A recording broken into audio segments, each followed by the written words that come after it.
Let me save you the stress. In this video, I'm going to be sharing 7 things I wish I knew before going for NYSC camp. Hi, my name is Kemjii and I just finished from the 21 days NYSC Orientation Camp program, and I'm here to share my experience with you. The good part, the not so good part, the ugly, every single thing right here in this video. But one important thing I'm going to do is to share 7 things I wish somebody told me before going for this camping experience. So if you're interested, just watch this video till the end. The first thing I'll say is, please come with everything that you need, but also try to strike a balance. Don't pack too much. Especially if you're somebody who doesn't like stress like me, try to come with things that are important. But if you know those things that they sell in camp, please don't bother yourself.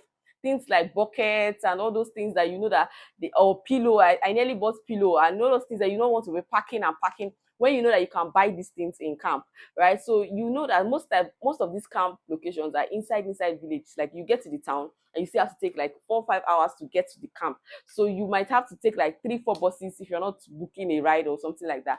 And the whole stress of carrying all those things can make your first day very, very horrible for you. So first of all, pack important things. Yes, don't leave anything behind because you don't have the chance to go back and get anything, right? Pack important things, but then don't pack too much. Don't let it get to a stage where you are dragging things and all of that. You don't know anybody there, so you might not find anybody willing to help you on that first day. So try to pack everything that you need, but try not to pack too much of things that you can easily buy in camp. Number 2, you're going to a village. That was something I did not know. Like I thought that the camps are in the capital cities. I didn't know that the camps would be inside. Like they're usually inside. Like for example, I camped in Cross River State. The camp is in a village called Obubra. So from Calabar City to Obubra is 5 hours. So you think you've gotten to Calabar and you think you've gotten to your camp. You've not gotten there. You still need to take another transport inside. So the camp is in a village. So you might have issues with network, might have issues with lights. So if you have power banks, please carry them and go. If you have Wi-Fi, carry them and go, because network will be an issue, and lights will also be an issue. You have to pay for charging and all of those other things. So get your mind prepared for that. You may not be able to come online as frequently as you used to. You may not be able to, connect and make calls the way you would actually like in the camp. So just get your mind prepared for that one. Third tip I wish I knew before going for camp is you cannot afford to be a loner in camp. You see that I'm an introvert, I'm shy, you need to throw it away. Camping is an opportunity for you to network because you see the big guys, the low level, the average, different kinds of people are in camp and you don't know them. It's not written on the forehead. So you cannot afford to say, I'm on my own. You miss an opportunity to meet people that could actually help you, and even you could also help them. So when you're in camp, try and interact with your fellow corps members, with ex-corpers that might be there, with fellowship people, with even NYSC officials. Try and make friends. Try to make connections, reasonable connections. Try to make friends. It will actually help you in camp. Number 4, which is actually my favorite, is the fact that you should join a committee. So there are several committees in camp, right? There's the Oriental Broadcasting Service, right? That's OBS. That's one of the most popular. These guys are in charge of TV news, radio, media. And so on some camps, the OBS and the media are together. In some camps, like the media is under the OBS. But in some other camps, like mine, media is separate, OBS is separate. So I joined the media. But whichever camp you are, if you have skills in broadcasting, writing, you just know how to speak, join the OBS, it will benefit you. You have other committees like the social committees, those guys are dance, the comedians, all of that. You can join the social committee if you have that kind of skill, right? We have other committees like the digital literacy, we have the FOI, freedom of information, we have the SDGs, we have the financial committee. There are many interesting committees that you can join in camp, and they have the band. If you know how to play band, you join the band committee, you have so much fun, right? And also these things will actually help you because it will help you to get closer to some NYSC officials that can help you when it's time for you to be posted to a place, so that you can avoid being posted to a village. Now, the key thing here is that when you join these committees, it's not time for you to now shut up your mouth and just be a bench warmer in the committee. You need to volunteer your skills. Tell them what you can do. They won't know until you say it. So say, oh, I can do this or I can do that. Volunteer your skills in these committees. It will actually help you to be noticed. I manage social media handles in my camp. Like in the entire camp, I was in charge of the social media handles. And it started by me saying, oh, I can do this. And when I was given the role, I did it very well. People were even asking me, is NYSC paying you? Because you're all over the place. You're capturing here, you're capturing here, you're posting here. Everybody was asking me, I hope they are paying you and all of that. But this is something I like to do, and I did it with all my heart. And we're able to get some viral content from our social media page, and it was actually impressive. Like, we even got recommendations from national, like people that saw our content and were like, wow, this is good, sent to us and all of that, like NYC Nigeria. So actually, it's me showing myself this is what I can do, and actually started from me volunteering. Nobody knew me except a few people that could recognize me from social media, but the officials did not know me, right, to say, okay, Kemjii, do this. But I had to let them know that this is something I can do, and I offered to do it, and I did it very well. Before you know it, I was in charge of that. So when you get there, don't hide your skills. If you have, this is why I say learn digital skills, right? Don't hide your skills. Tell them this is what I can do. This is how I can help the camp. And once you are beneficial, before you know it, people start to ask about you. Before you know it, officials are asking, who is this person? You're getting connections. You're getting to know people, and these people can actually help you throughout your service year and even beyond. Number 5, please, avoid breaking rules and regulations. There are so many rules and regulations in camp.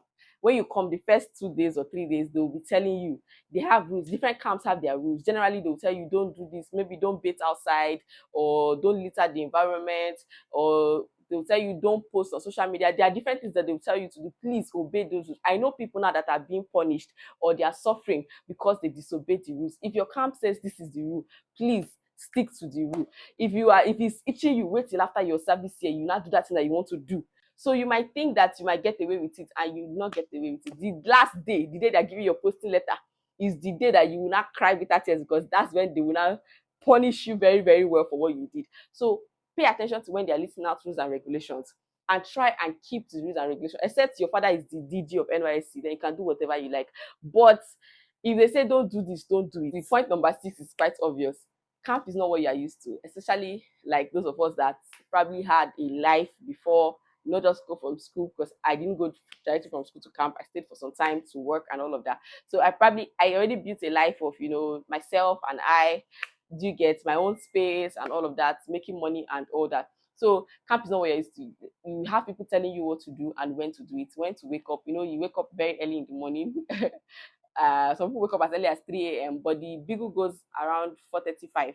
That's when the beagle comes up so that you can come out for morning meditation. Some people wake up by 3 a.m. In fact, by 3 a.m. everywhere is noisy, and I just have to wake up because of the noise. So you bathe, you prepare, and you wear your white and white. You wear that white and white every single day, except the days you're going for manual or your swearing in ceremony, and maybe the last day. That's when you wear your full khaki. They will give you khaki, they will give you white and white, but I will also say come with your own white and white, because you cannot trust the one they will give you, and it's just 2 pieces they will give you. For something you'll be wearing every day, you need at least 5. I went with 3 extra sets, right? So come with those things. Just get ready to be stretched. You will stand under the sun, get your sunscreen, get your sunshades. You will stand a lot under the sun, you will march, you will do a lot of activities. But the good thing is that if you join a committee, like I told you to join a committee earlier, you can escape most of these things. I joined the media and I didn't do the marching. I didn't do it's not like if you don't want to, you can do, but I didn't want to do it. I didn't do the parade. I didn't do the whole man of war, all those things where you jump rope and all those things. I was not interested. If you're interested, you can do it. So I didn't do that because I was in a committee. You also go for lectures, long hours of lectures. You sit down, you learn. But please pay attention. Everything they're saying in that lecture is actually very important. It will help you when you come out of camp. Yeah, you can be tempted to sleep and all of that, but try. That's when they share a lot of contacts. Some contacts I have now, they're shared during those lectures. If you don't pay attention, you will miss it. But the point is that it's not what you're used to. You stand a lot under the sun, you wake up, you be tossed around, right? But then it's just for 3 weeks and you are done and you're good to go. I know the first day I got into camp, I was like, I'm going to do this for 3 whole weeks. Why did not make it 1 week? It felt like, Jesus, can I do this? Do you understand? But when the 3 weeks went, I did not even know. Like, it just flew past my head. The last thing I'm going to say is plan for life after camp. So 21 days is just the first stage of it. I think while you're in camp, you get your first alawi, right? So plan for life after camp. You would need to spend it. You need a lot of money. In fact, even in that camp, you need money to eat. If you're somebody that is very picky with food like me, I could barely eat their kitchen food. So I was practically in Mami. So if you cannot, Mami market is where you can buy food, right? So buy food and other things. That's why I said there are things you can buy there that you don't need to carry as load to come. You can buy food in Mami market, you can buy drugs, you can buy water, you can buy snacks. A lot of things they sell there. nothing important that you need that is not sold there. And usually in Miami markets, the prices of everything is regulated by the authorities. So the food is at a flat rate, right? So you can go there, eat your breakfast, eat your lunch, eat your dinner, that kind of thing. Do you understand? So one thing is that you need to have money. When you are going inside, have some money. Not 1 million naira, but at least have some reasonable amount of money so that you can eat, you can buy water, you can buy data, you can do important things that you need. In fact, let me be honest with you guys, I dreaded the idea of going to NYSC camp for the longest time. Like, I saw people's pictures, I didn't see it as anything interesting. I hated it. Like, I've never liked camping. I've never liked being around too many people like that. I've always been like my own space kind of person. I did not like the idea of going to NYSC camp at all. So that's why after school, I just relaxed, started my business. In fact, I really told myself I'm not doing this thing. I'll just wait till I get to the age where they can ask for exemption. But along the line, I just said, you know what? Let's do it. Do you get? Let's just do it. So that was how I just went and I applied, and I got, like, I just got posted and the first 2 days, find out I will be sharing a room with almost 60, if not more than 60 people. Seeing the environment, I cried. I was like, I cannot do this. In fact, my chat immediately after I saw where the camp and everything, I sent a message to a guy that I know that does registration. I asked him, please, how does camp exit work? Like, how do I leave camp? Right? I wanted to leave the camp, and he started telling me the process. I was like, God, I beg, God, I beg. I told my friend I cannot do this. I must find a way. Either I will faint or something. They should just carry me home, because I know that if you faint, they'll send you back to your house. I was like, I need to plan how to faint. I was just thinking of different things I need to do just to make sure that I leave. But at the end, I still enjoyed my stay. So it wasn't exactly as bad as I thought. But if you're someone like me that is not used to being around people like that, it will be very, very crazy for you. So before I end this video, let me just share a little bit rundown of how it works. So you come into camp on the first day the camp opens. It's always recommended that you come in that first day. Don't come late. Try not to come late so that you are not stranded, and also you can join committees before it gets too late, because opportunities like this don't usually last that long. So try and come early.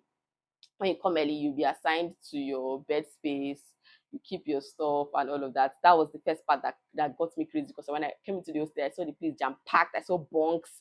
I say, where am I going to keep my stuff? Is it every single time I need something, I start unboxing, like opening my box? Because I'm used to coming to a place and setting up my wardrobe and all of those things. I have to start opening my box every single time. That day I was like, God, what do I do? So the next thing you do is you now go for your registration. You go to the hall. Registration doesn't take time, especially if you came early. Like, I just came, I joined the line, I went for my registration. I did my registration. When you get to the registration, they'll give you a state code. That's your number based on where you came, right? And the last digit of your number is your platoon, is the platoon you belong to. So my last digit was 6. So I was in platoon 6. If your last digit is 1, you're in platoon 1, 0, you're in platoon 10, and like that. So you join a platoon. Platoon is simply groups that they group you into. So your platoon will be contesting for different things. So the first few days is for welcome, rules and regulations, introduction, and all of that. Then the next thing is you're going to be sworn in, right? I think on a Friday or so, you'll be sworn in. They'll do a swearing in ceremony. They'll bring somebody, either the governor or a representative of the governor. From then, you now become an official core member. Before, you were a prospective core member, but now you are now a core member, like member. The journey begins. Every day you follow the rules and regulations. When it's time for breakfast, you go and take your breakfast. When it's time for lunch, you take your lunch. When it's time for dinner, you take your dinner. If you don't want the food, you can always go to Mami and eat whatever you want to eat. Activities, right? They have different activities. There's a parade, there's lecture, there's morning meditation, very compulsory for everybody. Once the big blows, you go there and you go and pray. Muslims will pray on their side, Christians will pray in their other side. And I really enjoyed the morning meditations. It helped me to start my day right. So one thing this camp will do for you too is to teach you a lot of discipline. If you study with waking up early, if you struggle with waking up early, to teach you how to wake up early, to teach you how to prioritize your time. Like, you wake up, you prepare, but not sort of waking up and staying on the bed for like 45 minutes. You get up, work going, and your day is actually more productive. So I think it's a good idea. The only thing I'll say is that they should work on the implementation. But if you're going with the next stream, just have fingers crossed, good faith. Camp is interesting. Like I said earlier, connect, make friends, interact with people, talk to officials, try and open your mouth. Don't be shy. Don't be quiet. Talk, talk, talk, talk. If there's something you want, say it. If you know a place you want to work, start scouting for them to request for you before you leave camp. And also tell the people that you have a place. Get your request letter and show them already. that you have a place that you want to be posted to, or you already have a place that they are requesting for you, so they don't just throw you anywhere that they like. One more thing I'm going to add is to have a solid business structure before you go into camp, so that you don't go broke, or for that 3 weeks there's no source of income. Have a structure in your business so that during that 3 weeks you have income coming in and you're able to also sustain yourself in camp. And there are also other ways you can make money on camp, like participating activities. There are so many activities they do there. There's debate, there's quiz, there's singing competition, there's dancing competition, there's Mr. Macho, there's Miss NYSC, and all these things come with prizes, right? So I want the debate for my platoon, and they give us cash prize. So these are some things that you can actually participate in. And also for the fun of it, we have social nights every night. So every night there's something, whether there's Makosa dance competition, there's cultural dance competition, there's Miss NYSC, there's Miss Big Bold and Beautiful. If you have body, you can contest for that one. If you win, you go with a lot of cash prize. And many sponsors come to camp, like Bet Niger sponsored our football activity. They also sponsored the volleyball. So these guys come with gifts, they come with money, they come with different things. So try and participate. If you know you're good with sports, join the football, join the volleyball. If you know you're good with singing, participate in the singing competition. Don't be shy. You really learn a lot. You make money if you win. And aside that, you connect. You get people to know who you are and what you do. Right? If you have questions, you can always ask me in the comments. In case there's something you want me to talk about that I didn't talk about, let me know in the comments, right? And that's that. Bye. See you in my next video.